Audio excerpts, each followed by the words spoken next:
And really the main goal of the studies this week, though, is to realize how important it is to work towards unity in ecclesial life and appreciate it when you have it. And do the same thing in our families and trying to find a way to work to be peacemakers in all the things of God's family. And today, especially, don't give up when things go wrong. So remember yesterday we left off with the fact at the end of chapter 3, where they had finally laid the foundation of the temple. And people were already realizing that it's not as big as the other one was. And it's not full of all the glorious things that the other one was. And some of the people, they shouted and they praised God because the younger ones were excited. They'd never seen the old temple, so they had no comparison for that. And some of the older ones wept and they were disappointed. And as Haggai and Zechariah are going to remind them later on, as part of the motivation to get back to work, this hung on for almost 20 years, this feeling about it's not as good, it's not great. Why get involved? It's nothing anyways. And so both prophets have to answer this by coming in as Haggai does. Is it not in your sight as nothing? That's how they saw it. And Zechariah, who has despised the day of small things? And the problem was, brethren and sisters, that the older members focused on the result, not the process. That's the challenge of our day, is to realize as ecclesial leaders, as parents, that we want to, I'm one of those people, I'm so focused on getting from A to B. I want to get to that point right there. And my whole life has been about efficiency getting there, raising 6 kids and all the different things I was doing in school. It was all about efficiency. And every so often you have to step back in ecclesial life and family life and realize, wait a minute, God's more concerned about how we get there than he is about whether or not we ever get there. He can do that instantly if he wants to.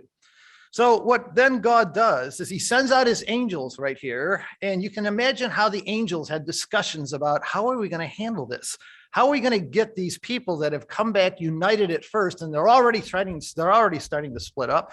There already is a division amongst them between the older and the younger. How do we get them to realize that unity is important and that we have to work together? And what they do is the angels bring these custom-made trials into our lives. And in this case, that's what they did here. So in Ezra chapter 4, you start to see the challenges begin, the troubles, the problems. So in verse 1, when the adversaries of Judah and Benjamin, now notice how they're first introduced, the adversaries of Judah and Benjamin. And I want to stress that because I've had folks write me before where they've been influenced by online articles, and they think that Ezra and Nehemiah don't even belong in the Bible because when you look at Ezra and Nehemiah, they're so anti-Gentile compared to the New Testament with the Apostle Paul. They figure that these books don't even belong in the Bible. But these Gentiles weren't believers. These were adversaries from the start. When they heard that the descendants of the captivity were building the temple of the God of Israel, they came to Zerubbabel and the heads of the fathers' houses and said to them, "Let us build with you, for we seek your God as you do." See, it sounded great. For we have sacrificed to him since the days of Esarhaddon, the king of Assyria, who brought us here. But Zerubbabel and Joshua and the rest of the heads of the fathers' houses of Israel said to them, "You may do nothing with us to build a house for our God, but we alone will build to the Lord God of Israel, as King Cyrus, the king of Persia, has commanded us." So the leaders took a firm stand. They weren't going to compromise in this case with these folks. And they are adversaries. They were Samaritans who really weren't part of the community. They sort of wanted the benefits of being a part of this bigger group. Sure, come in and join us and we'll help you build and stuff like that. And they were expecting something from this, but they really weren't part of the community. Yeah, the Jews could have sure used to help, right? Yeah, when people want to help you build and want to help in a project, we're glad to have them help. But these leaders were realizing that, hey, this is a spiritual decision. The reason we got carried away into captivity in the first place is because we became too united with the nations around us and their gods. And that's why God had to drive the idols out of our hearts. And they mentioned the days of Esarhaddon, the son of Sennacherib, right there. That's like 130 years ago that this happened, when the Assyrians came down from the north and they took the northern kingdom and split them up, right? And so it sounded good. We want to worship God too. But it was that other part of it that, well, we also want our idols that they had to take a stand on. It wasn't just an upfront argument of we want to worship your God, because the Jews were accepting people at this time who wanted to worship Yahweh, the God of Israel. They were coming into the community. There's evidence of these people coming in.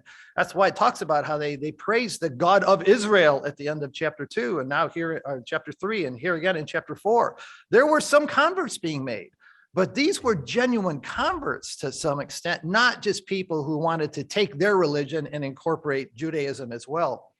So you remember the Assyrians had moved the Jews out of the north back before. The Assyrian policy was, when they conquered nations, is that they would go in and they would remove the local people and take them and scatter them all over their empire. And then they would bring in people from all over the empire and put them into Israel, into their conquered areas. And they did that because they figured that way they'll never rebel, because they'll never get along and they'll never be able to come up with some kind of rebellion against the king. It's a great strategy as far as like trying to control a kingdom. So what had happened, though, is that the Gentiles that had come in had intermixed, and they brought in all their pagan gods, and they were worshiping them as well. Do you remember back in 2 Kings 17, where this is actually covered in our Bibles? And what had happened is that, they realized that when the Samaritans, when all these different peoples were brought together into Israel, there were all kinds of problems that were developing. And so what they did to solve the fact that there was all this going on in the land, in verse 28, then one of the priests whom they'd carried away from Samaria came and dwelt in Bethel and taught them how they should fear Yahweh. We're going to tell you about our God, right? However, in verse 29, every nation continued to make gods of its own and put them in shrines on the high places. And in verse 30, they worshiped all these different gods. They had Succoth-Benoth, and the men of Cuth made Nergal, and the men of Hamath made Ashima, and the Amorites, they made Nibhaz and Tartak, and all these different gods that even the Sephardites, they burned their children in the fire to their gods. And so in verse 32, the summary is at the end of 2 Kings, as a result of the Assyrians intermixing and diluting all the peoples in the land up in the north, so they feared Yahweh. Oh yeah, they knew about Yahweh, the God of Israel. And from every class, they appointed for themselves priests of the high places who sacrificed for them in the shrines of the high places. And these people really didn't want to convert to the one God of Israel, but they just wanted to join in helping and incorporating them as part, because they heard the shout at the end of chapter 3. They knew the Jews were back in the land.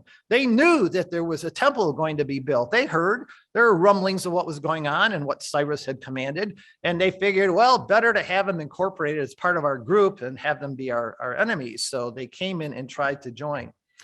So, and remember in 2 Kings 17, at the very end, it says there, they feared Yahweh in verse 33. They feared him.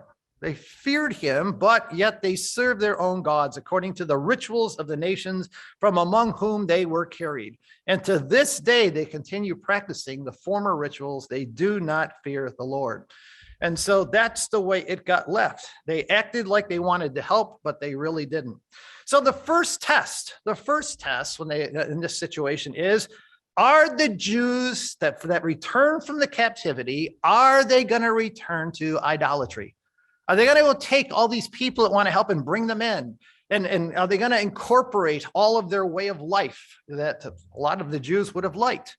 Because idol worship really was the primary cause of the 70-year captivity. Remember, we looked in Ezekiel where God finally says, even though you've destroyed all those idols, Josiah, and you've wiped them all out, ground them to powder, and they're all gone, you burn the wooden ones, then I can't get them out of their hearts. They still have idolatry.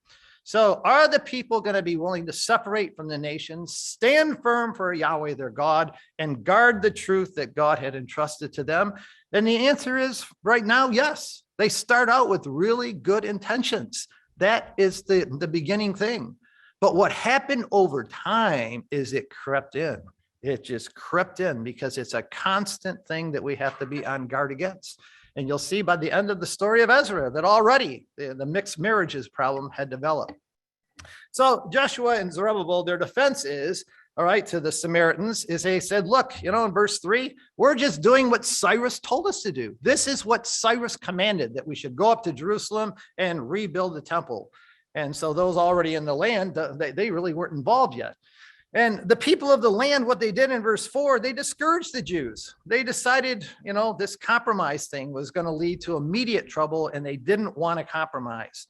But what happened is that some of the Jews became discouraged. The older ones who were already upset that this foundation of the temple is really not very good, not like we had before. What that leads to in ecclesial life is discouragement, and it just filters down and spreads out amongst the community.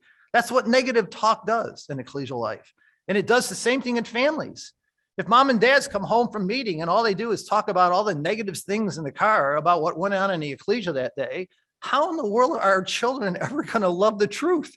How is that going to happen? Unless we talk about positives, we talk about exciting things, and we try to encourage them. We want to keep an upbeat, positive spirit and let our children know that we love this. Oh, sure, there's problems, but we'll work through them. We'll do the best we can and pray for God's help along the way. So they started out really good with this decision of we're not going to compromise, because Jews are good at looking back through history and realizing that through their Bibles, this is what they would do. They would look in their military strategies and in their spiritual decisions. They'd look back and say, all right, we don't want to do that, right? Because we remember what happened when that occurred. And you can go back to look at Lot when he made political alliances back in Genesis 19, when he's right there in the gate of Sodom. And as much as he was trying and thought he was going to be helpful, he was losing his entire group that he had originally separated from Abraham because there wasn't room for them, right, in the land.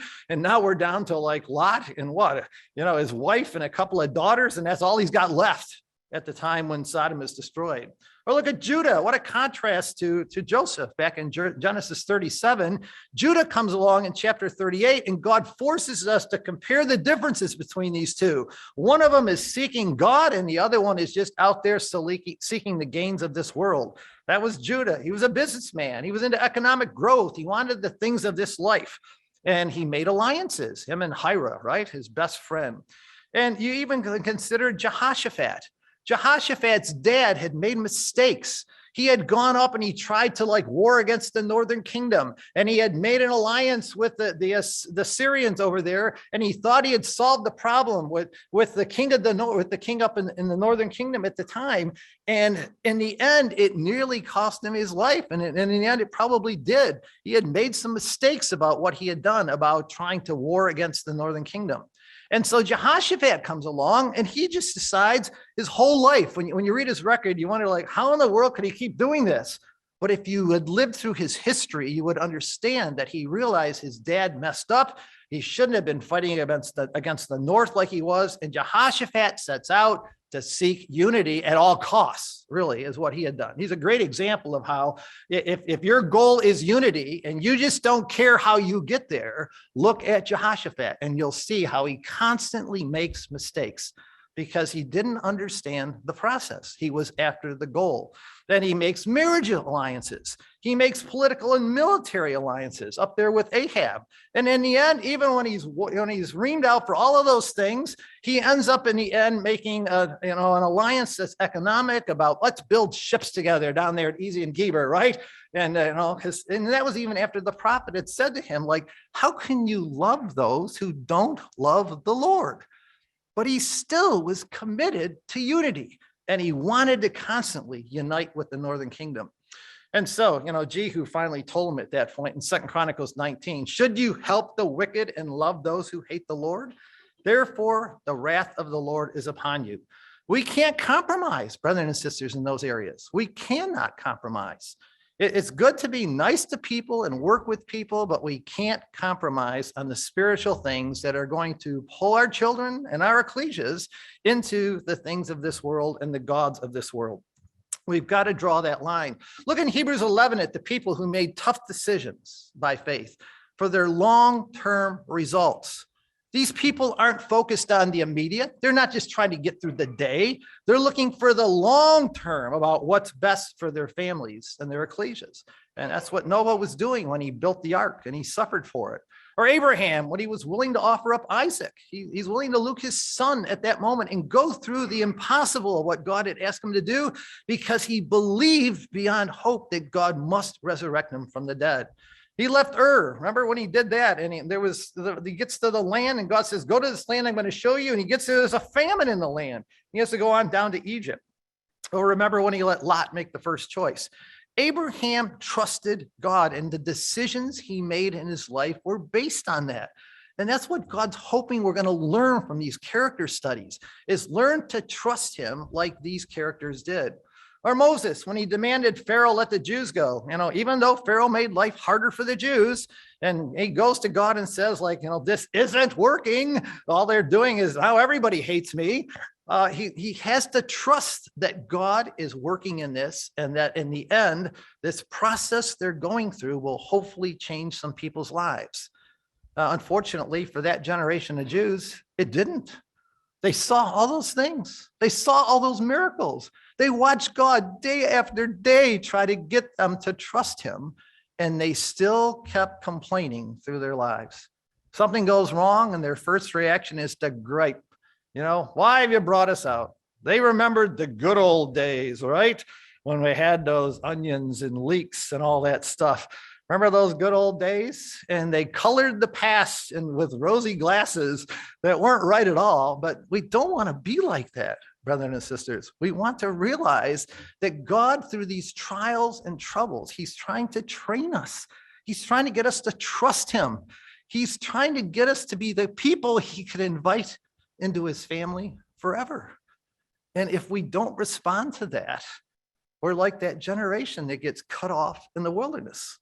And we don't want to end up like them. Or look at Rahab when she hid the spies, making a long-term decision for her family, not some short-term thing, because she had to face the people when they knocked on the door, and she had to trust that God would take care of her.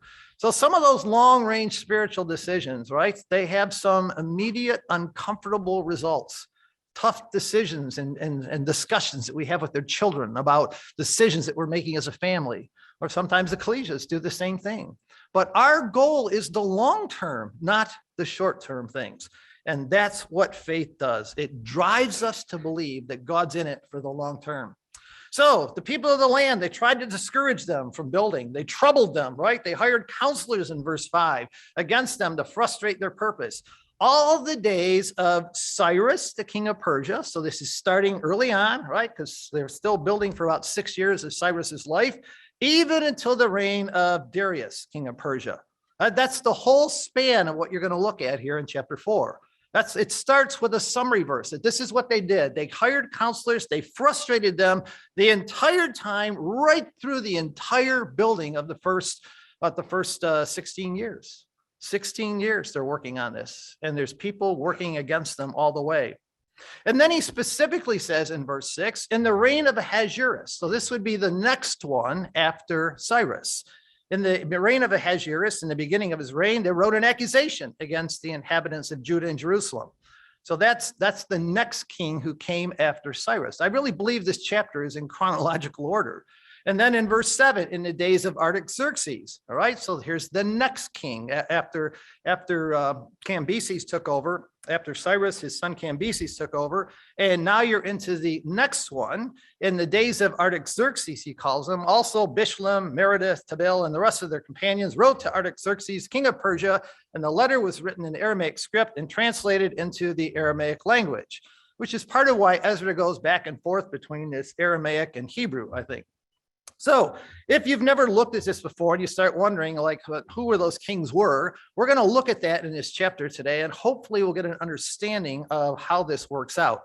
But my assumption is that the simplest solution is always the best. And if you follow it through in chronological order, he actually covers all of the kings leading up to the final building of the temple when it was finally finished. So test number 2 that they run into in verses 4 and 5 right now is, were the people ready to endure tribulation from without? See, that's the next question. It's one thing to block out, but now the next question is, are you ready for the next step when things start to get bad? It's pretty similar to what happened with the Jews in Egypt, isn't it? That, as soon as they wanted to be let go, and now we're going to come down, and Pharaoh says, all right, well, you go gather your own straw, right? And then they start getting picked on. So that's a different problem. So were they ready to endure the trouble for many years and continue steadfast in the ecclesial building project? Are they going to devote themselves to God when things get rough, when economic times get bad, or when pressures are on them from the outside? That's the challenge of today. Are we willing to continue even when things go wrong? Sort of like Joseph going through all his life. He starts out a spiritual man, and every step along the way, it seems like things get worse and worse and worse for all of his spiritual development. And we have to trust that God is in it. He's trying to train us.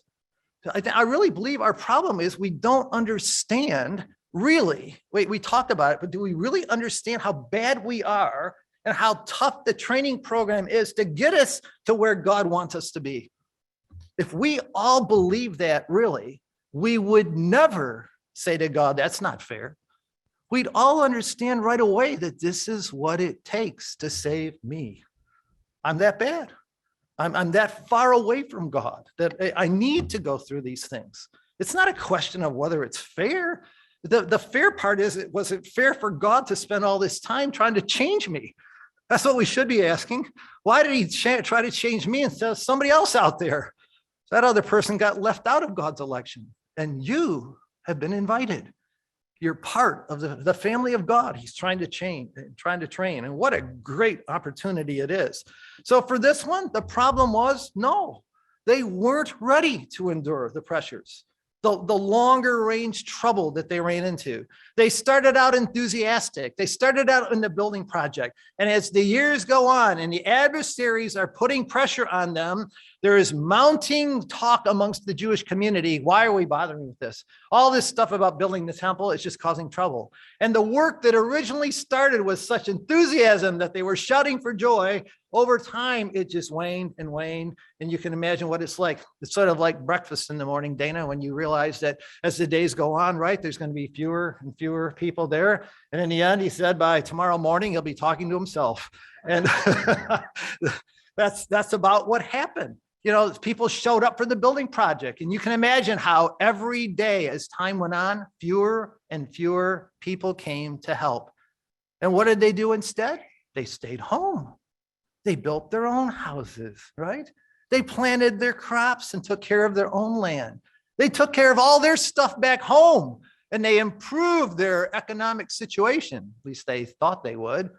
And Haggai has to come along and say to them, well, really, consider your ways. That phrase that it uses is, some of the versions actually say, consider how you fared. Look back over a few years, and are things really going better? Are you really better economically off than you were before? You paneled your houses and you've got all that, but are you really better off? And that's what Haggai is going to do, because they were failing at this point. They hadn't met the test. So the pressure's on. So where in the world are we in this period? So if you look at the kings that reigned at this time, here's what we've got. We're up here with Cyrus right there. Good, that works. We got Cyrus up in here, and they're building the temple for about 6 years during his reign. And then there is his son Cambyses, who takes over after him for about 8 years. And then what God did is, that's when you look at how the angels are involved in our world today, and you imagine what they're doing politically in our worlds amongst the nations. What God did right there, according to the historians, is he had Cambyses killed by somebody who wanted to take over the kingdom. There's a coup. And the fellow who took over claimed to be the brother of Cambyses. That's his claim. They call him Gometes sometimes in history.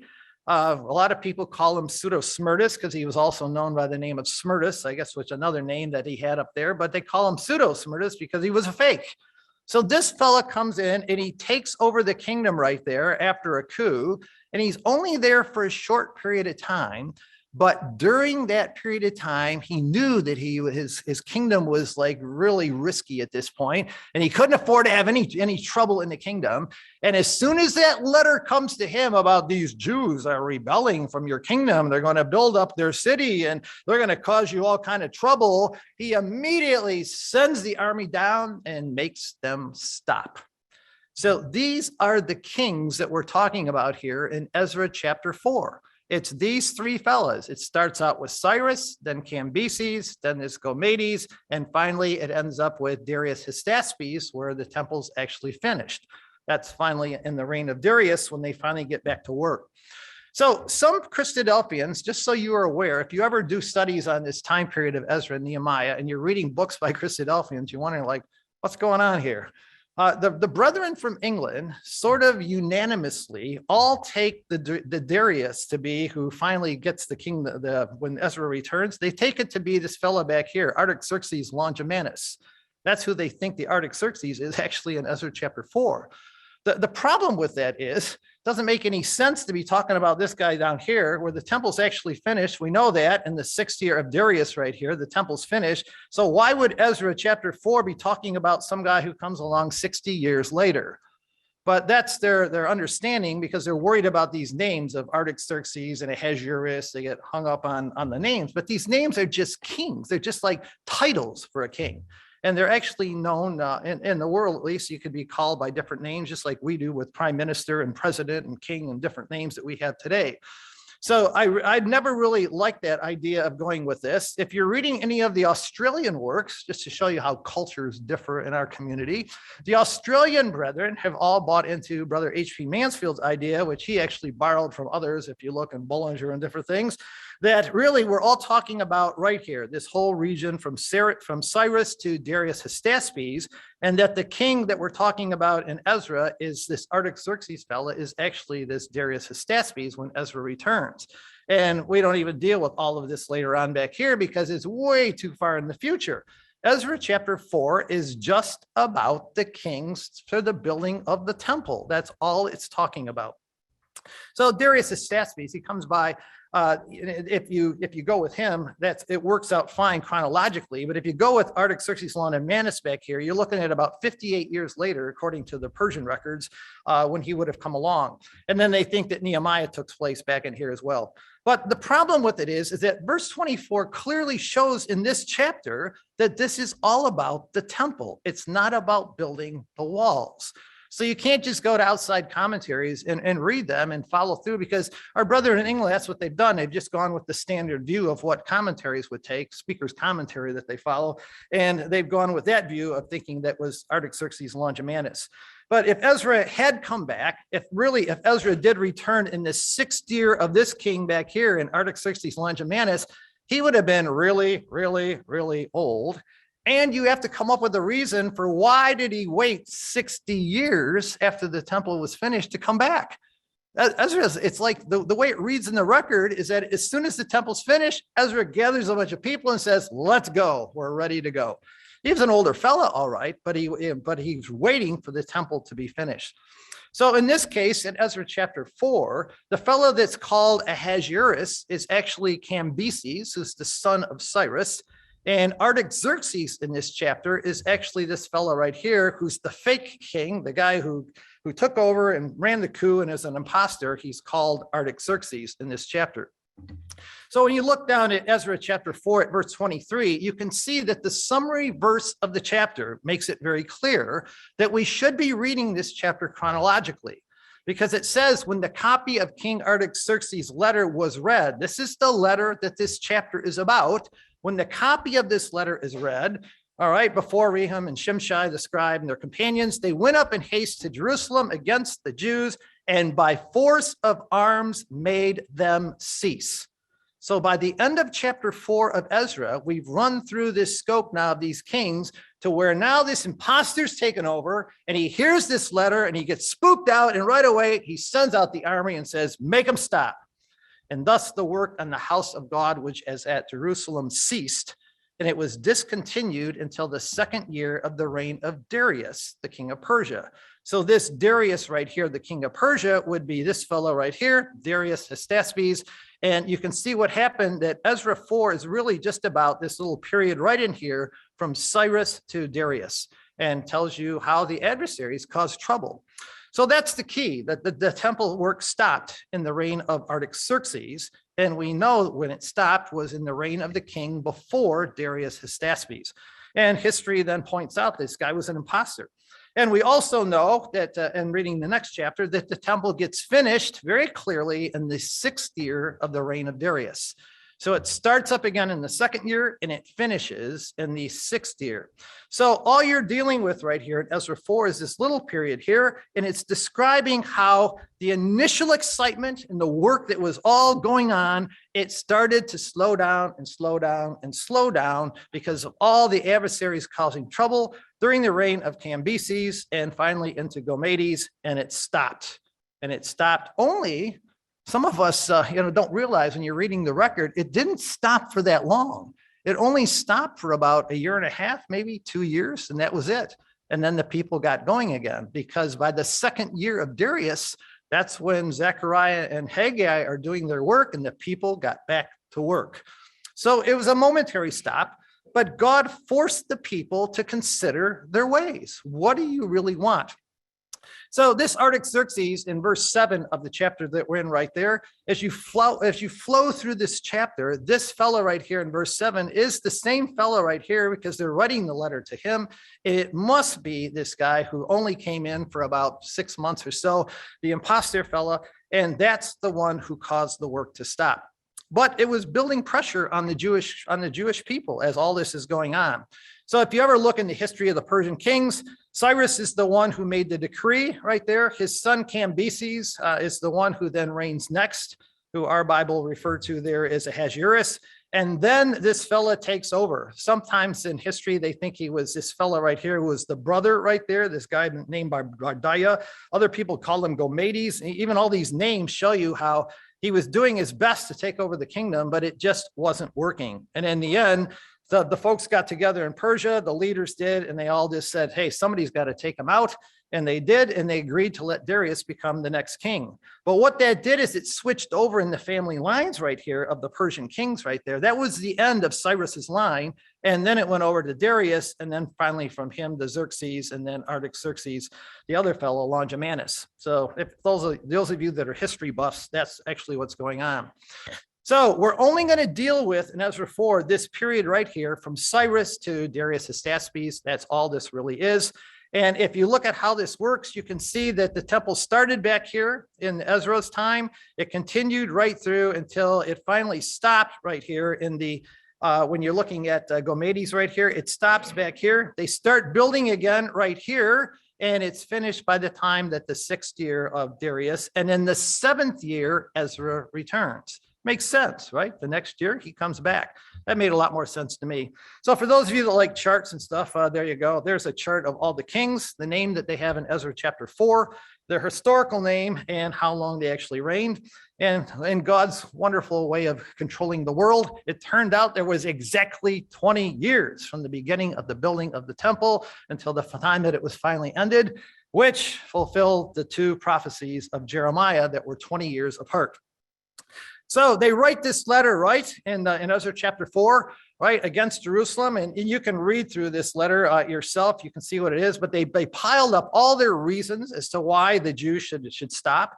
And this king, who's the imposter, he hears all this stuff and he just figures, okay, we can't continue this. We've got to get it out. We got to get it stopped. And when you look at the lies that they built into this letter, look at how they said things like in verse 12, right? They're rebuilding the rebellious and evil city and finishing its walls and repairing the foundations, even though all they were really working on was the temple. That's all that they were doing. And then they claim in verse 13, look at the false accusations. They won't pay the taxes, the tribute, or the custom, and the king's treasury will be diminished, right? And if you're looking for reasons to slow down the work, this is it, isn't it? Economics, right? You're not going to get all that money you were hoping for. And they're piling up all these reasons as to why they should stop the work. And of course, well, it's not proper for us to see the king's dishonor. They're appealing to his pride and all these great things. These people knew what they were doing. They're using all the strategies of the flesh to appeal to this fella to make a decision. And if you search in the records, go back and you'll see that Jerusalem is a rebellious city, right? You go back and look, and you could find times where they rebelled. That's in the end. Look what Zedekiah. That's why in the end, the king of Babylon came down again and Nebuchadnezzar surrounded the city because Zedekiah rebelled. Even though in Ezekiel, we find out that he was made to make a covenant with Yahweh that he would not rebel. The king of Babylon did that. He made him make a covenant with Yahweh. probably by Daniel's influence. Get him to swear by Yahweh. He won't rebel, but he still did anyways. So look at all these troubles. They pile up all the reasons why they shouldn't follow this imposter, and they shouldn't follow and allow the king to allow them to rebuild the city. And they pressured this imposter king. And that's basically how the work stopped. So what they did in the end, they stopped the work. But what we have to do, brothers and sisters, is realize in work life, in ecclesial life, there are going to be times where sides develop. And unfortunately, what people do when there's sides on an issue is they pile up all the greatest evidence that they can find against the other side and exaggerate it. I mean, you see that happen. This is what Gentiles do. This is what unbelievers do, because they don't believe God is in control. They think they're in control. We got to make this happen. And God's warning us, we don't want to be like these people. We don't want to be like that. We don't want to exaggerate things. We don't want to present things in the worst light. We want to be honest and open and lay all the things out on the table and try to make good decisions, but not emphasizing and exaggerating things about other brethren and sisters and their families, their children, other ecclesias, and making them in the worst light or whatever. We have to be working in honesty towards unity. That's the goal, and believe that God is in it. God will take care of these things. He's the one who's in control. It's not my family and my ecclesia. It's God's, and he'll take care of it if I just behave the right way. That's the hard part for us. And look at all these lies that they piled up. Sometimes we have to put up with that. There are going to be people that lie about us in life. You're going to see it happen, either out in the workforce, your neighborhood, the ecclesia, somewhere. It's going to happen to you. And the question is, how do you respond? See, God's interested in the process. He's letting these things happen so that he can train us. He wants to find out, what are we going to do? Are we going to yell at somebody? What are we going to do with our spouses if you think they're lying about you, or they're saying things about you that aren't right? Have they got your motives wrong? What am I supposed to do? Go to Sue and yell and scream at her and let everybody watch that? I mean, that's no way to handle these things. God's putting us into these situations to test us, to develop the character of Jesus Christ. That's what he did. When people lied about him, he didn't throw out threats. When he suffered, he didn't threaten, Peter says. Why? Because he trusted to him who judges justly. And by his stripes, we are healed. That's how it works. That's the training program. Jesus bought into it entirely. And all of us were sort of buying into it. But when things go bad, we don't like the training program. But that's the only way for God to get us to the end result. He cares about that process. So you put up with those lies. So the king finally sends an answer, right? And he finds out, oh yeah, this city did rebel at times. It did do all these things that you're saying about, at least some of them, at least of what they were saying about. And so in verse 21, he gives the command to make the men cease, that the city may not be built until the command is given by me. Now, can't you see how this worked out politically? I love to look at how the angels were controlling these things. In a moment of time, it went from Cambyses being king to where an imposter takes over.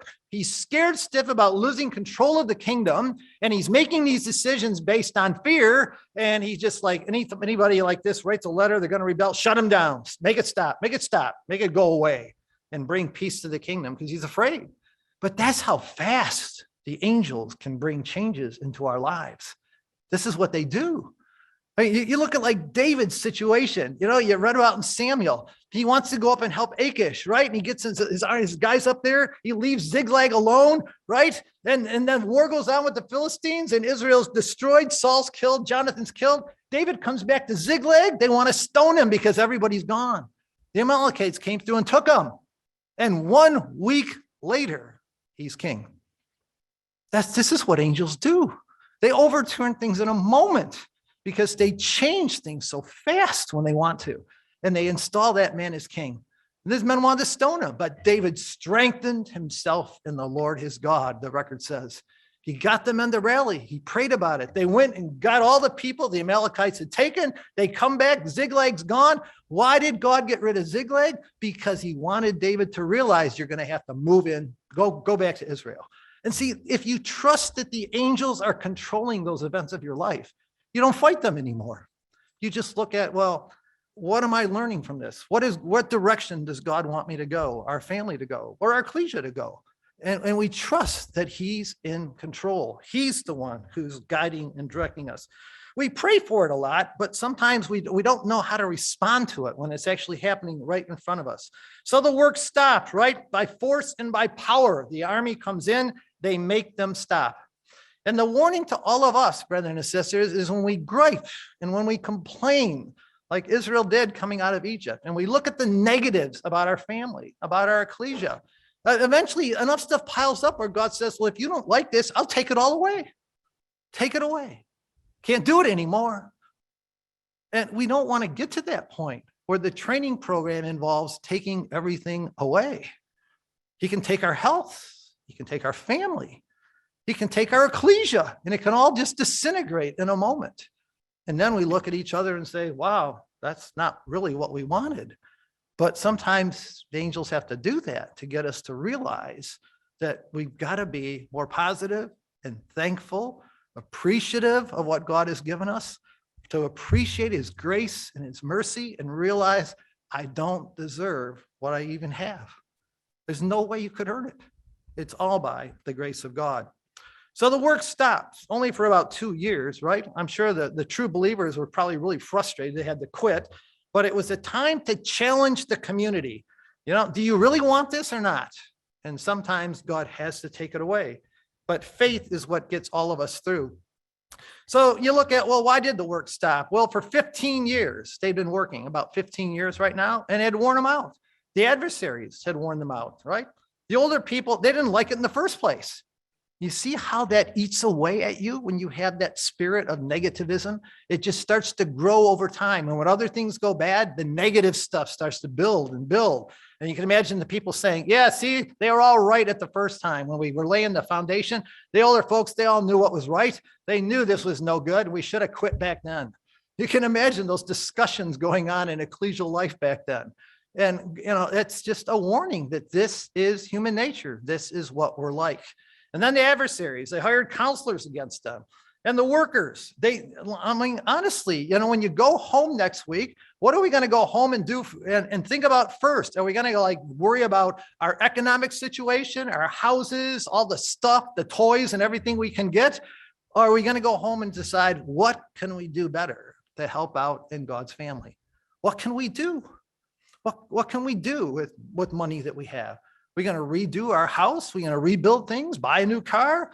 Are we going to look at ways to help out in the mission field? Help those brothers and sisters in Africa and Turkey that are just going through terrible times.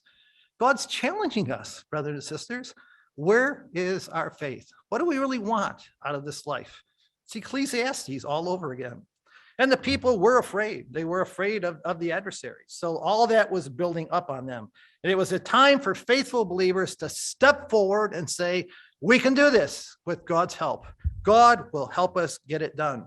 And that's what happens. He sends them, Zechariah and Haggai, to stir up the people, to get them motivated again. And just in an instant of time, he wipes out the imposter king and he sets up Darius Hystaspes, who looks back and finds out, oh yeah, let's get this done. And God was able to do far more than they could even imagine, ask or think, as Paul says. So for this class, let's remember there are some times that we need to draw a line and refuse to participate and allow others to participate in things of our ecclesias. That's what we have to do. He's expecting us to make that distinction, as Brother Dave reminded us in the exhortation last week. All those rules that are in Leviticus and all that was to try to raise our minds to think about making distinctions and choosing the good and resisting the evil. We have to do that. And drawing a line, brothers and sisters, may lead to trouble. It might. That might be what happens at first when we make a decision and we draw a line. And it happens in our families and ecclesias. But it's the right thing to do, to draw those lines and make good spiritual decisions, because God is just testing us at that point to see if it's really what we want. And endurance through tribulation is a tough test. It is tough. But the angel's job right now is to run us through those tests to find out if they can develop us into God's children. That is their job. And what are you hoping to do in the kingdom? What are you hoping to do when Christ says that you will be made equal to the angels? And there's all these mortal people on the kingdom, in the kingdom age. Right now, we're supposed to be learning how to do this with our children, with our spouses, with our families, with our ecclesias.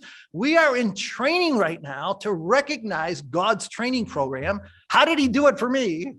So that we can do it for others in the kingdom age. That's what we're training for.